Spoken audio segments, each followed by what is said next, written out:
গ্রামবাসীরা চিন্তিত হয়ে নবী আইয়ুব আলাইহিস সালাতু ওয়াস সালামের বিবি রহিমাকে বললেন, ও রহিমা, তুমি যদি আমাদের বাড়িতে কাজ করো, তুমি যদি আমাদের বাড়িতে খাটাখাটনি করো, হয়তো এই সোয়াসের রোগগুলো আমাদের সমাজের মাটিতে ভরে যাবে।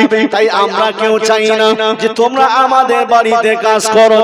চলে যাও, পাহাড়ে চলে যাও, পর্বতে চলে যাও, যেখানে মানুষের কোনো সমাগম নেই, যেখানে মানুষজন নেই, জন্তু জানোয়ারেরা রয়েছে। যদি তাদেরকে শ্বাসে রোগ ধরে, তারা যদি মরে যায় সমস্যা নেই, তবে আমাদের বাড়িতে আমরা তোমাদের কাজে নিতে পারবো না। নবী আইয়ুব আলাইহিস সালাতু ওয়াস সালামের বিবি রহিমা সন্তুষ্ট হয়ে বাড়িতে চলে গেল। আল্লাহ নবী, আল্লাহ পয়গম্বর নবী আইয়ুব আলাইহিস সালাতু ওয়াস সালাম বলতে লাগলেন, ও বিবি রহিমা, তুমি কি কিছু রুজি রুটি সঞ্চয় করতে পেরেছো? কিছু পয়সা কি নিয়ে এসেছো? কিছু খাবার কি নাই নিয়ে এসেছে পেরেছো? নবী আইয়ুব আলাইহিস সালাতু ওয়াস সালামের বিবি রহিমা চোখের পানি ঝরিয়ে কাঁদতে লাগলেন, ও আমার স্বামী গো, আমি সারাটা দিন ধরে কষ্ট করেছি তোমার জন্য, রুজি রুটির ব্যবস্থার জন্য গ্রামে ঘুরে ঘুরে চিন্তা ভাবনা করে দেখেছি, আমাকে কেউ কাজে নিল না, আমাকে কাজ থেকে বার করে দিল, আজকে কোনো রুজি পেলাম না। আমি কথা দিলাম, আল্লাহ যদি আমাকে আগামী কালকে বাঁচিয়ে রাখে, আমি রহিমা আগামী কালকে আপনার রুটি রুজির ব্যবস্থা যেভাবে হোক করে দেব। জোরে বলুন সুবহানাল্লাহ। সকাল হয়েছে, নবী আইয়ুব আলাইহিস সালাতু ওয়াস সালামের বিবি হযরতে রহিমা একটা ধনী লোকের বাড়িতে উপস্থিত হয়ে গেছে। আদবের সঙ্গে, পর্দার সঙ্গে হযরত রহিমা সেই বাড়িতে যে বলছেন যে আমার মাথায় কিছু চুল আছে, আমি এক খোপ চুল আপনাকে দিতে পারি, এর জন্য কত দাম দেবেন? বলুন সুবহানাল্লাহ। স্বামী স্ত্রীর কত মহব্বত, একদিকে আল্লাহর কাছে নবী আইয়ুব আলাইহিস সালাতু ওয়াস সালাম ধৈর্যের পরীক্ষা দিচ্ছেন, অপরদিকে হযরত রহিমা স্বামীর ভালোবাসার পরীক্ষার মধ্যে পড়ে গেল। আল্লাহ নবী আইয়ুব আলাইহিস সালাতু ওয়াস সালামের বিবি হযরত রহিমা এক চোখ নিয়ে বললেন, যত টাকা হয় আপনি চুলের বিনিময়ে আমাকে কিছু টাকা খয়রাত করুন, যে টাকা দিয়ে আমি আমার স্বামীকে রুজি রুটির ব্যবস্থা করব। আল্লাহ নবী আইয়ুব আলাইহিস সালাতু ওয়াস সালামের বিবি সেখান থেকে কিছু পয়সা নিয়ে বাজারে চলে গেল। বাজারে নবী আইয়ুব আলাইহিস সালাতু ওয়াস সালামের জন্য কিছু খাবার সঞ্চয় করে হযরতে রহিমা বাড়িতে ফিরল। বাড়িতে ফেরার সাথে সাথে খাবার থেকে নবী আইয়ুব আলাইহিস সালাতু ওয়াস সালাম অসন্তুষ্ট হয়ে গেল, মনটা খারাপ হয়ে গেল। নবী আইয়ুব আলাইহিস সালাতু ওয়াস সালাম বললেন, ও আমার বিবি রহিমা, তুমি যে খাদ্যটা নিয়ে এসেছো, কার কাছ থেকে খাদ্যটা নিয়ে এসেছো? ও আমার বিবি সাহেবানগণ, যদি এই খাবারটা হারাম খাদ্য হয়, যদি এই খাবারটা হালাল খাদ্য না হয়, তাহলে তো কিয়ামতের দিন হাসরের ময়দানে আল্লাহর কাছে আমার জবাব দিতে হবে। ও আমার বিবি রহিমা, যাও তুমি খাবারটা নিয়ে চলে যাও, আমি এই খাবার খেতে পারবো না। আল্লাহ নবী আইয়ুব আলাইহিস সালাতু ওয়াস সালামের বিবি হযরতে রহিমা বলেছিল, ও আল্লাহর পয়গম্বর নবী আইয়ুব আলাইহিস সালাতু ওয়াস সালাম অনেকটা দিন অতিবাহিত হয়ে গেল, অনেকটা বছর অতিবাহিত হয়ে গেল, কোনদিন আমি আপনার মুখে হারাম খাদ্য তুলে দেই না। যদি হারাম খাদ্য তুলে দেবার হতো, অনেক আগেই আপনাকে হারাম খাদ্য আমি মুখে দিতাম, কিন্তু না, আমি জানি আপনি আল্লাহ পাকের একজন শ্রেষ্ঠ পয়গম্বর। আল্লাহ পাক আপনাকে ভালোবেসে মহব্বত করে আমার আল্লাহ পাক আপনার ধন সম্পদকে বাড়িয়ে দিয়েছিলেন। নিশ্চয় আল্লাহ পাক আপনাকে পরীক্ষা করছেন, তবে এর বিনিময় আমার আল্লাহ পাক আপনার জাযাটা দেবেন, তবে ধৈর্য আপনার রাখতে হবে। ও আমার স্বামী গো নবী আইয়ুব আলাইহিস সালাতু ওয়াস সালাম, আপনি খাদ্যটা খেয়ে নেন, এই খাদ্যটা হালাল খাদ্য। জোরে বলুন সুবহানাল্লাহ। নবী আইয়ুব আলাইহিস সালাতু ওয়াস সালাম বিবিকে ভালোবেসে মহব্বত করে, বিবির কাকুনীতি মিনতি দেখে বিবির প্রতি সেই আত্মবিশ্বাস করে নবী আইয়ুব আলাইহিস সালাতু ওয়াস সালাম সেই খাদ্যটা খেয়েছিলেন। বলুন সুবহানাল্লাহ। আবার কয়েকটা দিন হয়ে গেল, নবী আইয়ুব আলাইহিস সালাতু ওয়াস সালাম তিনি আবার অনাহার হয়ে গেলেন। আল্লাহ নবী আইয়ুব আলাইহিস সালাতু ওয়াস সালামের বিবি আমাদের আম্মা জান হযরতে রহিমা আবার সেই ধনী লোকটার বাড়ি চলে গেল। সেখানে গিয়ে নবী আইয়ুব আলাইহিস সালাতু ওয়াস সালামের বিবি হযরতে রহিমা আবার একটা কোপ চুল দিয়ে বললেন, ও আল্লাহ পাকের বান্দা, ও আল্লাহ পাকের বান্দি, আপনি আমার আবার এক কোপ চুল নিয়ে এক চাচা হয় যা পয়সা হয় আপনি আমাকে যদি দেন, আমি এই পয়সা নিয়ে আমার স্বামীর জন্য রুজি রুটির ব্যবস্থাটা করে দেব। বলুন সুবহানাল্লাহ। রুজি রুটির ব্যবস্থা করে দেব। আবার চুল নিয়ে এসেছি, কিছু পয়সা আমাকে দেন। এখন এই রহিমা পাওয়া যাবে? কিতাবের মধ্যে এসেছে নবী আইয়ুব আলাইহিস সালাতু ওয়াস সালামের বিবি হযরত রহিমার চুল ছিল অনেক লম্বা, যে চুল দেখলে মানুষ এমনি ফিদা হয়ে যায়, অনেক লম্বা। সেই দুখোপ চুল আবার বিক্রি করে দিলেন। সেখান থেকে কিছু পয়সা নিয়ে আগের মতো হযরত রহিমা আবার কিছু খাবার নিয়ে নবী আইয়ুব আলাইহিস সালাতু ওয়াস সালামের কাছে হাজির হয়ে গেলেন। বলুন সুবহানাল্লাহ। আর একটু জোরে হবে না সুবহানাল্লাহ? একবার তাকবীর দেন তো, নারে তাকবীর, নারে তাকবীর, উচ্চ আওয়াজ একবার দরুদ শরীফ আল্লাহুম্মা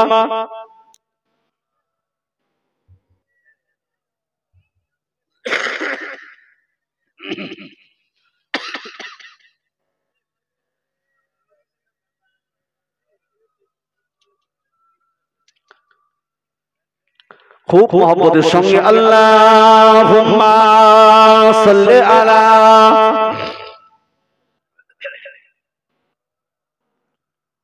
ওয়ালা আলি সাইয়্যিদিনা।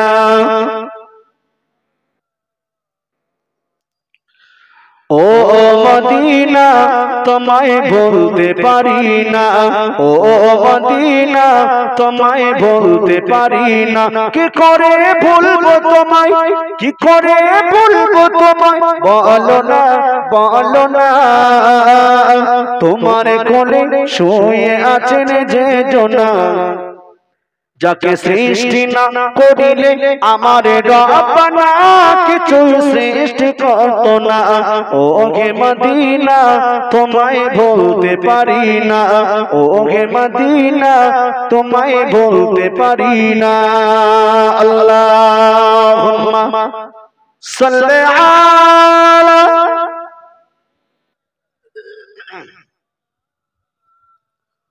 ওয়ালা আলি সাইয়্যিদিনা।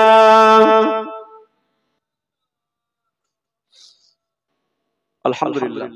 আপনাদের মন একটু ঝিমিয়ে আছে কেন? খুব ঠান্ডা লাগছে নাকি, নাকি খিদে পেয়েছে? এখন তাবারুক দিলে মানে খুব ভালো হয়। আমি এসে শুনেছি এলাকায় নাকি আরো 4 থেকে 5 জায়গায় জলসা হচ্ছে।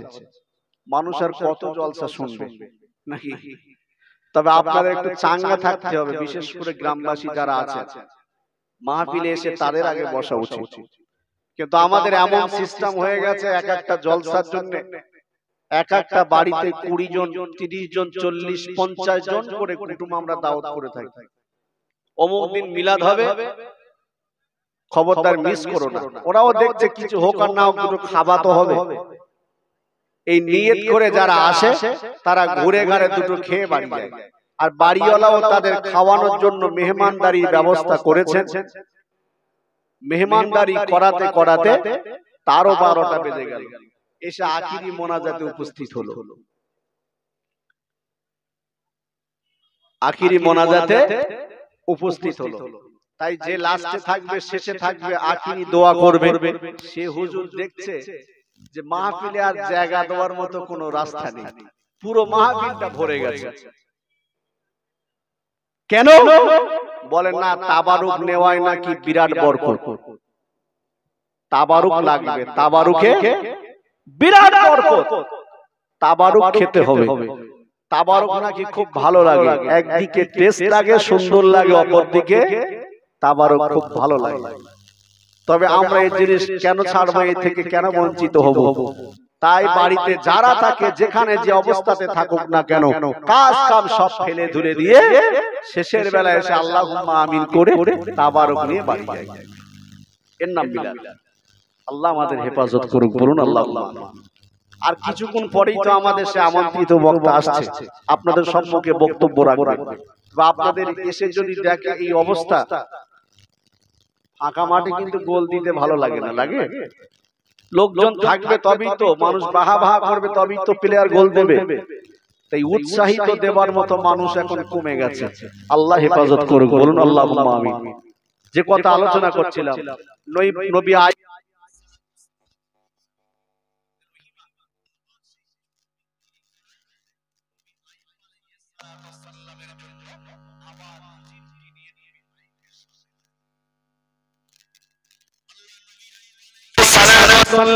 আবার তার বিবিকে বললেন, ও আমার বিবি, তুমি কি আমার জন্য হারাম খাদ্য নিয়ে এসেছো? আল্লাহ নবী আইয়ুব আলাইহিস সালাতু ওয়াস সালামের বিবি হযরতে রহিমা বলেছিল, ও আমার প্রাণের স্বামী গো, আমি আপনার জন্য হারাম খাদ্য নিয়ে আসি নাই। আপনি লক্ষ্য করে দেখুন, আমার মাথা খোপা চুলটা বিক্রি করে দিয়ে আপনার জন্য রুজি রুটির ব্যবস্থা করেছি। আল্লাহ নবী আইয়ুব আলাইহিস সালাতু ওয়াস সালাম মোটা মুলিন হয়ে গেল, চোখ দিয়ে ঘুরিয়ে যাচ্ছে। আমাকে কতটা ভালোবাসে, আমাকে কতটা মহব্বত করে। আমার বিবি আমার পাশ থেকে নড়লো না। সমস্ত মানুষ, ভাই, ব্রাদার, বোন, বন্ধু বান্ধব সবাই চলে গেল, আমার পাশে তো আর কেউ রইল না।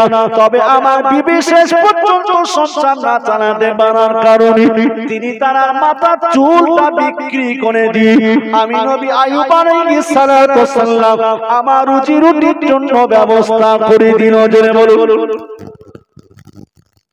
চুল বিক্রি করে স্বামীর জন্য খাদ্য নিয়ে এসেছে।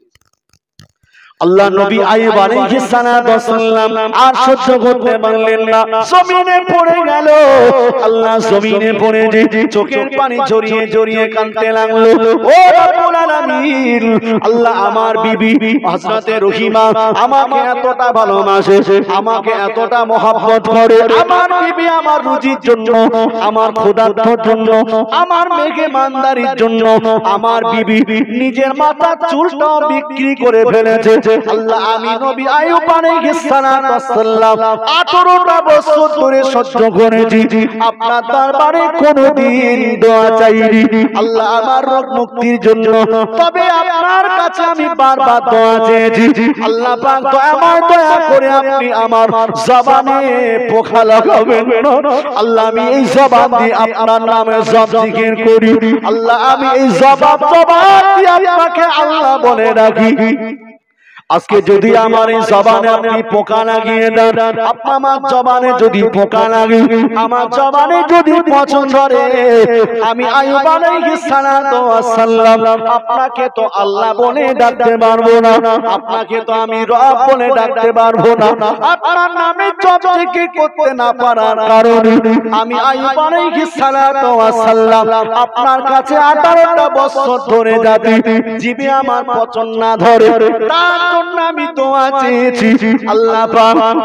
তবে আমি আপনার সিজদায় পড়ে আজকে বাধ্য হয়ে আপনার দরবারে দোয়া চাইছি, যদি এইভাবে আমার জীবনটা চলতে থাকে, হয়তো আমার মহব্বতের বিবি, আমার ভালোবাসার বিবি রহিমার জীবনটা হয়তো নষ্ট হয়ে যাবে। ও রব্বুল আলামিন, আল্লাহ আপনার জমিনে পড়ে গেলাম, চোখের পানি নজরে, চোখের পানি জড়িয়ে রনাজারি করে কাঁদতে লাগলাম। যত সময় আপনি আমার রোগ থেকে মুক্ত না করবেন, সুস্থতা না করবেন, আমি আইয়ুব আলাইহিস সালাতু ওয়াস সালাম আপনার জমিন থেকে মাথা তুলব না।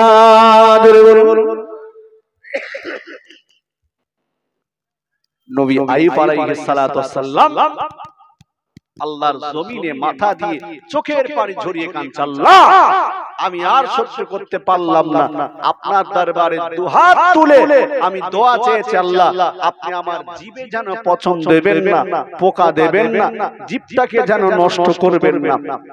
আজকে আমি জমিনে মাথা দিয়ে কাঁদছি, যত সময় আপনি আমার রোগটাকে মুক্ত না করবেন, যদি এই অবস্থাতে কিয়ামত হয়, আমি নবী আইয়ুব আলাইহিস সালাতু ওয়াসসালাম কিয়ামত পর্যন্ত সিজদায় পড়ে রোনা জারি করতে রাজি। যত সময় আপনি আমার রোগটাকে মুক্ত না করবেন, তত সময় আমি নবী আইয়ুব আলাইহিস সালাতু ওয়াসসালাম এই জমিন থেকে মাথা তুলব না, ওয়াদা করলাম। জোরে বলুন, আরেকটু জোরে হবে না? আর নবী আইয়ুব সুস্থ হলে আমাদের উপকার, তাই না? এই জন্য সুবহানাল্লাহ আসতে হচ্ছে নাকি? একবার জোরে বলো সুবহানাল্লাহ। আর একটু প্রাণ খুলে হবে না সুবহানাল্লাহ? একবার তাকবীর দেন তো, নারে তাকবীর, নারে তাকবীর। আল্লাহ নবী আইয়ুব আলাইহিস সালাতু ওয়াসসালাম জমিনে মাথা দিয়ে কাঁদছেন, আল্লাহ আপনি আমার রোগটাকে যত সময় রোগ থেকে মুক্ত না করবেন, আমি নবী আইয়ুব আলাইহিস সালাতু ওয়াসসালাম আপনার জমিন থেকে মাথা তুলব না। আল্লাহ পাকের দরবারে এলাহান হয়ে গেল।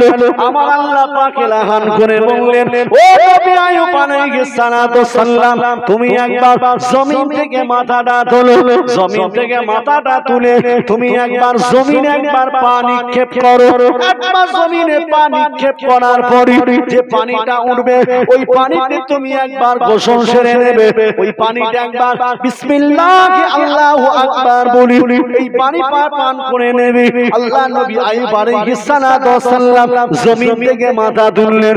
জমিন থেকে মাথা তুলে আল্লাহ নবী আইয়ুব আলাইহিস সালাতু ওয়াসসালাম জমিনে একবার পানি নিক্ষেপ করলেন। আল্লাহ পাকের কুদরতে আল্লাহ পাকের জমিন থেকে জমিন পেটে রহমতের পানি বার হলো, বলুন সুবহানাল্লাহ। আল্লাহ নবী আইয়ুব আলাইহিস সালাতু ওয়াসসালাম ওই পানিটা পানাখান করলেন এবং ওই পানি দিয়ে বিসমিল্লাহি আল্লাহু আকবার বলে ওই পানিটা নিয়ে নবী আইয়ুব আলাইহিস সালাতু ওয়াসসালাম গোসল করলেন। আমার আল্লাহ পাক ওই পানির কুদরতের খাতিরে, ওই পানির ইজ্জতের খাতিরে, আমার আল্লাহ পাক নবীর সম্মানের তাজিমের খাতিরে আমার আল্লাহ পাক নবী আইয়ুব আলাইহিস সালাতু ওয়াসসালামের রোগটাকে সঙ্গে সঙ্গে মুক্ত করে দিয়েছিলেন, বলুন সুবহানাল্লাহ। নবী আইয়ুব আলাইহিস সালাতু ওয়াসসালাম সুস্থ ভালো হয়ে গেলেন। বিবি রহিমা রুজি রুটির জন্য ফাঁকায় গিয়েছিলেন, এসে আর নিজের স্বামীকে চিনতে পারছেন না। নবী আইয়ুব আলাইহিস সালাতু ওয়াসসালামকে তানার বিবি আর চিনতে পারছেন না।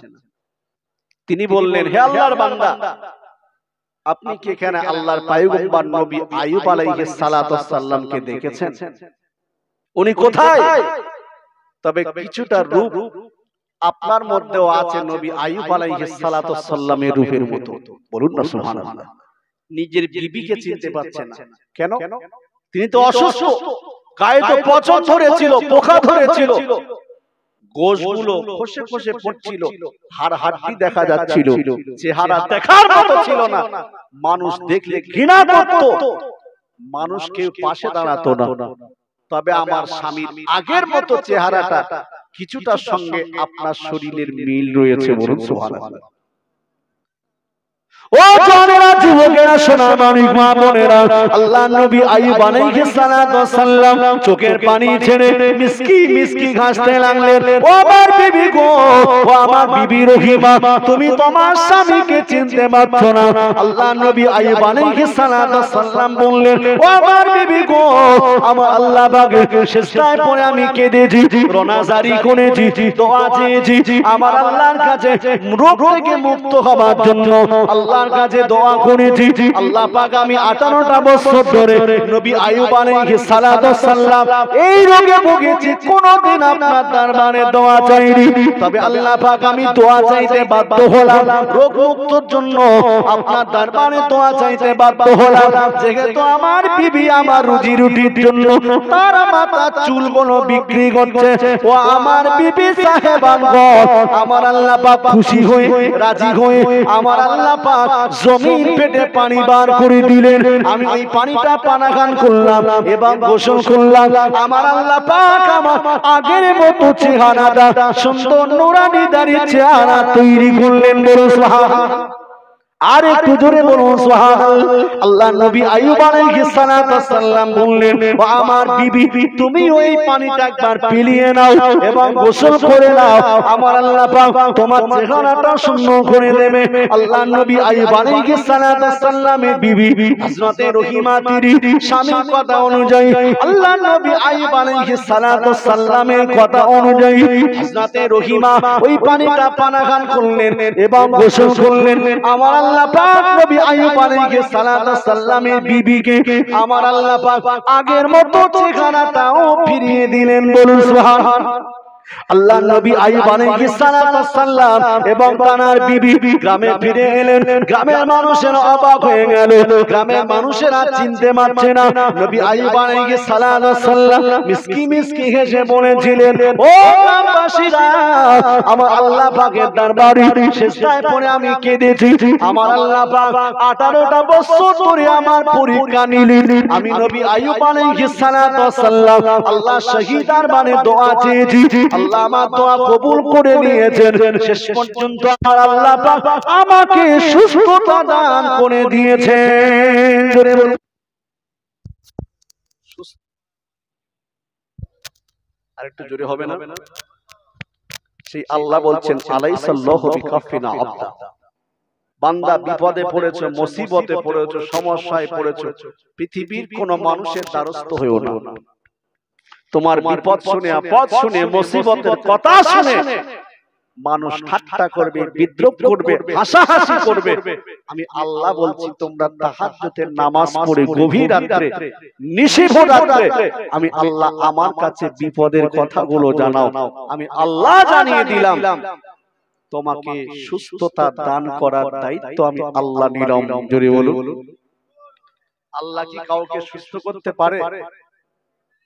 কথা বলে না। আল্লাহ কি কাউকে সুস্থ করতে পারে? তবে ধৈর্যের পরিচয় লাগবে।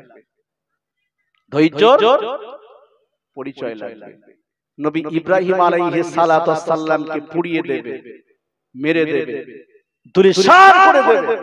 শেষ পর্যন্ত হযরত জিবরিল আমিন আলাইহিস সালাতু ওয়াসসালাম নবী ইব্রাহিম কে গিয়ে বলছেন, হে নবী ইব্রাহিম, আল্লাহ পাক আপনার সাহায্য আর সহযোগিতা করার জন্য আমাকে পাঠিয়েছে। আপনি একবার যদি আমাকে বলেন, এই আগুন থেকে আমি আপনাকে হেফাজত করব। আল্লাহ নবী ইব্রাহিম আলাইহিস সালাতু ওয়াসসালাম ফেরেশতা জিবরাইলকে বলেছিলেন, হে ফেরেশতা জিবরাইল, আল্লাহ আমার পরীক্ষা নিচ্ছেন। আমি সেই আল্লাহর প্রতি আত্মবিশ্বাস রেখে, আল্লাহর প্রতি আস্থা রেখে তোমাকে বলছি, আল্লাহ যদি আমাকে চাই এখান থেকে বাঁচাবে। হে জিবরাইল, তোমার সাহায্য লাগবে না, তোমার সহযোগিতা লাগবে না, তুমি যে পথে এসেছো সেই পথে যাও। আমার আল্লাহ তো কোরআনের মধ্যে বলেছেন, ওয়ালা তাহিনু ওয়ালা তাহজানু ওয়া আনতুমুল আ'লাউনা ইন কুনতুম মুমিনিন। বান্দা তোরা মুমিন হয়ে যা, তোদের কোনো ভয় নেই, কোনো চিন্তা নেই, মুমিন হয়ে যা। আর আমি আল্লাহ আমার সাহায্য প্রাপ্য হ। আমি আল্লাহ আমার কাছে বিপদের কথাগুলো খুলে বলবি, আর আমি আল্লাহ আমার গাইবে মদদ দিয়ে তোদেরকে বাঁচাবো। একবার জোরে হবে না সুবহানাল্লাহ? এটা তাকবীর দেন তো, নারে তাকবীর, নারে তাকবীর। তাহলে সাহায্য করার মালিক কে? আল্লাহ। সহযোগিতা করার মালিক কে? আল্লাহ। সেই আল্লাহ বলছে, আলাইসাল্লাহু বিকাফিনা আবদা, বান্দা তোমার জন্য আমি আল্লাহ এনাফ, যথেষ্ট। তবে শর্ত একটা, পৃথিবীর কাউকে না জানিয়ে তোমার সমস্যার কথাগুলো আগে আমাকে বলো। বলুন না সুবহানাল্লাহ। আরেকটু জোরে হবে না সুবহানাল্লাহ? একবার উচ্চ আওয়াজে মুহাম্মদের সঙ্গে দরুদ শরীফ আল্লাহুম্মা।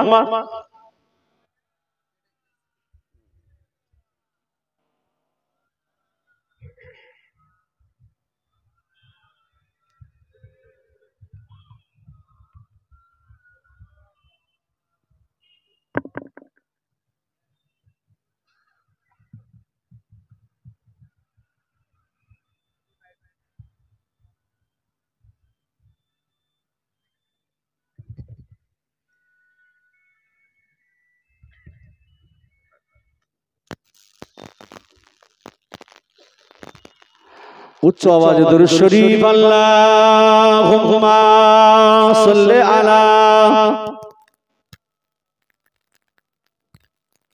ওয়ালা আলি সাইয়্যিদিনা। একটু কলেমা জিকির লা ইলাহা ইল্লাল্লাহ, লা ইলাহা, লা ইলাহা ইল্লাল্লাহ। ওর গেলেমান সারা আরো পড়েন ফারিস্তারা, পড়িতে আছেন তারা কলেমা লা ইলাহা ইল্লাল্লাহ, লা ইলাহা, লা ইলাহা ইল্লাল্লাহ।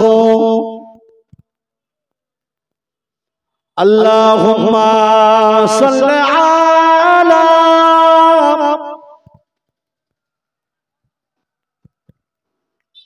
ওয়ালা আলি সাইয়্যিদিনা। ও আমার জনেরা, যুবকেরা, সোনার মানিক মা বোনেরা, আল্লাহর হাবিব বললেন ও আমার সাহাবারা, ও আমার সাহাবীরা, আমি আল্লাহর নবী জানিয়ে দিলাম যারা ধৈর্য ধরবে, সবর করবে, আল্লাহর প্রতি আত্মবিশ্বাস রাখবে, আমার আল্লাহ পাক দয়াময় দয়া করে ওই সমস্ত ব্যক্তিদের সমস্ত বিপদ আপদ থেকে আল্লাহ হেফাজত করবে।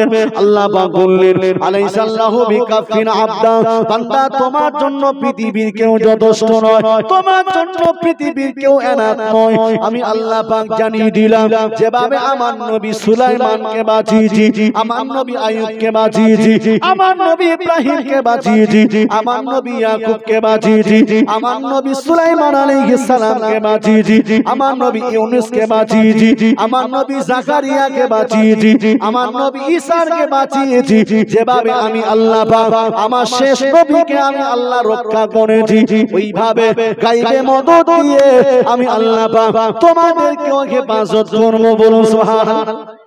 আল্লাহর হাবিব যখন মেরাজে গিয়েছিল, আল্লাহর কাছে দোয়া করেছিল, আল্লাহর কাছে আরজু করেছিল, ও দয়াময় আল্লাহ পাক, আমি নবী মুহাম্মদ যেভাবে আপনার সঙ্গে কথা বলছি, এইভাবে যদি আমার উম্মতেরা আপনার সঙ্গে কথা বলতে পারি, তবে তো আমি রাসূলুল্লাহ বড় খুশি হয়ে যাব। আল্লাহ পাক বললেন ও আমার নবী গো, আমি আল্লাহ পাক জানিয়ে দিলাম তোমার উম্মতেরা যদি হালাল খাদ্য খাওয়ার পরে 5 ওয়াক্ত নামাজ আদায় করে এবং জবানে তারা পবিত্রতা অবলম্বন করে, সত্য কথা বলে, হক পথে থাকে, 5 ওয়াক্ত নামাজ যদি জামাতের সঙ্গে আদায় করে, আমি আল্লাহ পাক জানিয়ে দিলাম তাদের সঙ্গে আমি আল্লাহ পাক আমার কথা হবে নামাজে। বলুন সুবহানাল্লাহ। বান্দা যখন সিজদায় চলে যায়, বান্দা যখন সিজদায় চলে যায়, আল্লাহ পাক বললেন আমি আর আমার বান্দা, আমার বান্দা আর আমি আল্লাহ, আমার বান্দা আর আমি আল্লাহ, আমাদের মধ্যে কোনো দ্রুত থাকে না। বলুন সুবহানাল্লাহ। বান্দা যখন নামাজ আদায় করে, বান্দা যখন সিজদায় পড়ে সুবহান রাব্বিয়াল আলা এই তাসবিহটা পাঠ করতে থাকে, আমার আল্লাহ পাক দয়াময় দয়া করে বান্দার জীবনের চাহিদাকে পূরণ করতে থাকে। বলুন সুবহানাল্লাহ।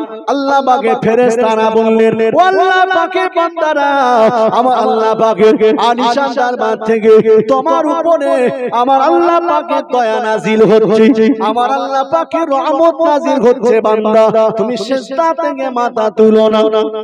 তবে আমাদের দুঃখের বিষয় হলো আমরা নামাজ আদায় করি বটে, তবে সিজদা থেকে মাথা তুলতে পারলেই বাঁচি। আল্লাহ পাকের ফেরেশতা বললেন ও আল্লাহ পাকের বান্দা, তোমরা সিজদা থেকে মাথা তুলো না, আরেকটু দেরি করো, ধৈর্য ধরো, সময় দিয়ে শ্রবণ করে যারা সময়দারি দিয়ে নামাজ আদায় করবে, আমার আল্লাহ পাক তাদের জন্য সাহায্য সহযোগিতার হাত আল্লাহ বাড়িয়ে দেবে। বলুন সুবহানাল্লাহ। 5 ওয়াক্ত নামাজ আদায় করলে, নামাজ পড়া হয়ে গেল, আল্লাহ শহীদ দরবারে দুটো হাত তোলো, আল্লাহকে বলো আল্লাহ জেনা করে ফেলেছি, সুদ খেয়েছি আল্লাহ, ঘুষ খেয়েছি আল্লাহ, ব্যভিচারী করেছি আল্লাহ, পরের মাল আত্মসাৎ করেছি, এটি অনাথের মাল খেয়ে ফেলেছি।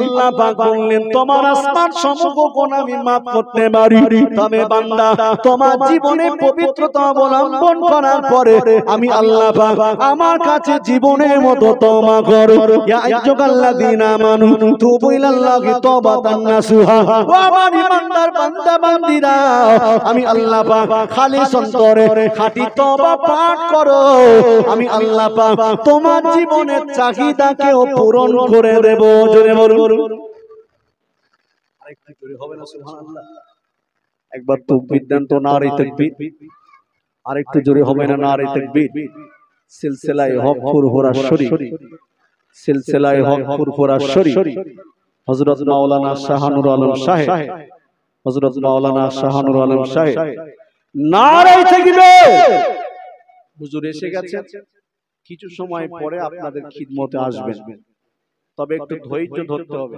আর যারা ছড়িয়ে ছিটিয়ে আছেন মেহেরবানি করে আপনারা একটু সামনের দিকে আসলে ভালো হয় কারণ আদব রক্ষা করার দায়িত্ব বিশেষ করে যারা গ্রামবাসী তাদের আমি অনুরোধ করব যারা পিছনের দিকে আছেন একটু সামনের দিকে আসুন আদবটা রক্ষা করুন আল্লাহর রাস্তায় একটু সামনের দিকে এসে বসুন যদি মাহফিলের আদব বজায় থাকে তাহলে আপনাদের সম্মানের জায়গায় থাকবে হয়তো আবার অনেকেই ভাবছে হুজুর একটু আদর করে বলবে যে গায়ের দিকে এসো তাহলে সন্তুষ্ট হয়ে যাব তাহলে বসে থাকেন অসুবিধা নেই মেহেরবানি করে একটু আগের দিকে আসেন তাহলে আল্লাহ বলছেন বান্দা তোমার সমস্ত দায় দায়িত্ব আমি আল্লাহ আমার তোমার হায়াতের মালিক আমি আল্লাহ তোমার মৌতের মালিক আমি আল্লাহ তোমার রুজির মালিক আমি আল্লাহ তবে আমি আল্লাহ পাক আমার থেকে তোমরা বিশ্বাস আমার প্রতি বিশ্বাস স্থাপন করো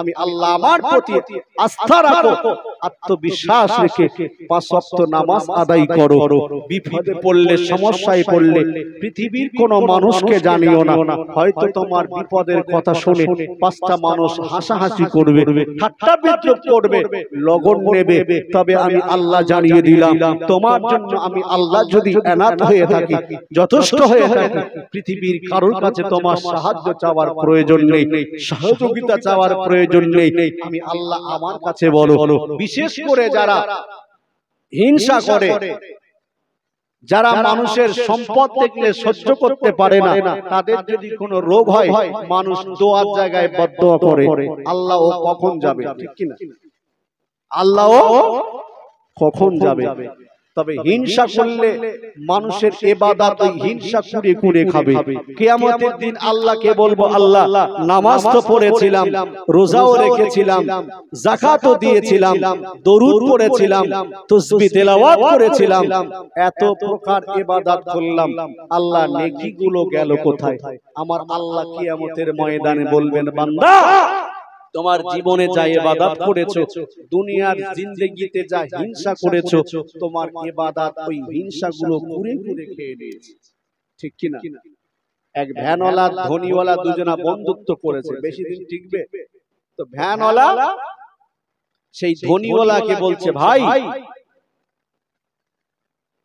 আমার একটা ছেলে আমি নিয়ত করেছিলাম ছেলের যখন বিয়ে হবে ঘোড়ার গাড়িতে করে বিয়ে হবে তোমার বাড়ি শুদ্ধ দাওয়াত থাকলো ভাই তোমার যে ঘোড়ার গাড়িটা রয়েছে ওই ঘোড়ার গাড়িতে একটু বিয়ের দিন দিও তো সেই ধনী ব্যক্তিটা রাগে রাগান্বিত হয়ে গিয়ে বললেন ভাই যদিও আর কিছুদিন হয়তো তোমার সঙ্গে সম্পর্ক থাকতো তুমি যা শুরু করেছো থাকবে না তুমি গরিব মানুষ ভ্যানওয়ালা ঠেলাওয়ালা রিকশাওয়ালা মানুষ আর তোমার ছেলের বিয়েতে যদি আমার এই ঘোড়ার গাড়ি যায় আমার সম্মান ইজ্জত সব ধূলিসাৎ হয়ে যাবে তা বন্ধুত্ব চাই যাক বিয়েতে যাব না আর ঘোড়ার গাড়িও দেব না আচ্ছা এই বন্ধুত্ব থাকবে বন্ধুত্ব তো গেল আর ভালোবাসাও চলে গেল অসন্তুষ্ট হয়ে গেল বাড়িতে যে তাহাজ্জুদের নামাজ পড়ে দোয়া করছে আল্লাহ তুমি আমার এই বন্ধু দুটো ঘোড়াকে আজ রাতের মধ্যে মেরে দাও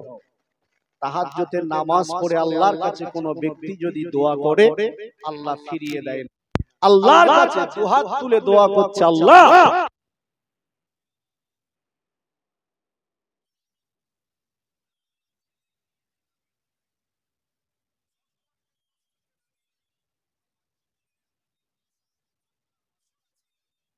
নষ্ট হয়ে গেল তোমার শাহিদার বারে আল্লাহ হাত তুলে দোয়া চাইছি তাহাজ্জুদ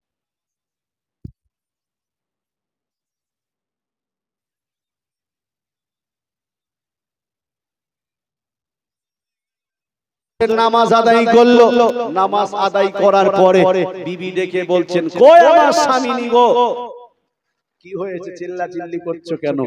তখন বিবি বলছে, জানো কি সর্বনাশ হয়ে গেছে? কি বলে? ঘুম থেকে উঠে দেখছি তোমার দুটো গরু মরে গেছে। তাহলে বন্ধুর সর্বনাশের জন্য সারা রাত জেগে আল্লাহর কাছে দোয়া করলো, তাহলে বন্ধুর দুটো ঘোড়া মরলো না, মরলো কার? নিজের দুটো গরু মরে গেল। তখন আবার হাত তুলে বলছে, আল্লাহ